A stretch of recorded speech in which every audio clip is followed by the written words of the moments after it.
اگر ایک عورت مرد کے ذریعے استعمال ہو رہی ہے، یعنی کہ ایک مرد اگر عورت کو استعمال کر رہا ہے، وہ فائنینشلی ہو سکتا ہے، وہ مینٹلی ہو سکتا ہے، وہ ایموشنلی ہو سکتا ہے۔ اگر ایک مرد عورت کو، لڑکی کو استعمال کر رہا ہے تو میں آج آپ کو 5 ایسی نشانیاں بتاؤں گا کہ جس سے عورت ذات یہ جج کر سکتی ہے کہ میرے ساتھ منسلک مرد واقعی ہی میرے ساتھ سچا ہے، واقعی ہی میرے ساتھ مخلص ہے، یا پھر وہ اپنی کوئی نیڈ پوری کر رہا ہے مجھ سے۔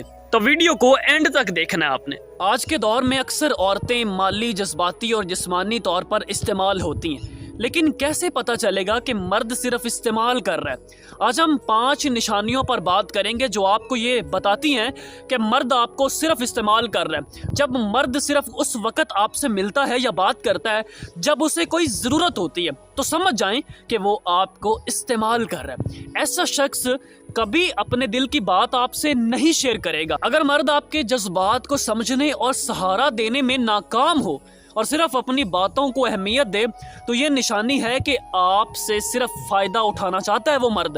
جو مرد صرف اپنی ضرورت اور خوشی کی پرواہ کرے اور آپ کے ارمانوں یا خوشی کو نظر انداز کرے، وہ بس اپنی غرض کا ہوتا ہے۔ ایسے رشتے میں آپ کی کوئی اہمیت نہیں۔ اگر مرد آپ سے صرف پیسوں، تحائف یا مالی مدد کی بات کرے اور ہر وقت اسی کو اہمیت دے، تو یہ ایک بڑے خطرناک اشارے ہیں۔ آپ کا استعمال صرف فائدے کے لیے کر رہا ہے وہ۔ اگر رشتے کا محور صرف جسمانی طلب ہو اور مرد اسی چیز کو اہمیت دے، تو یہ واضح ہے کہ اس کا پیار جھوٹ اور صرف استعمال پر مبنی ہے۔ ایک عورت کو اپنی اہمیت اور قدر کو سمجھنا چاہیے۔ اگر ان نشانیوں میں سے کوئی ایک بھی آپ کے رشتے میں نظر آئے، تو وقت ہے کہ اپنے رشتے کو دوبارہ دیکھیں۔ محبت، عزت، جذباتی تعاون اور سچائی پر مبنی ہوتی ہے، صرف استعمال پر نہیں۔ اپنی زندگی اور جذبات کا فائدہ اٹھانے والوں سے بچیں اور وہ رشتے چنیں جو آپ کو عزت اور پیار دیں۔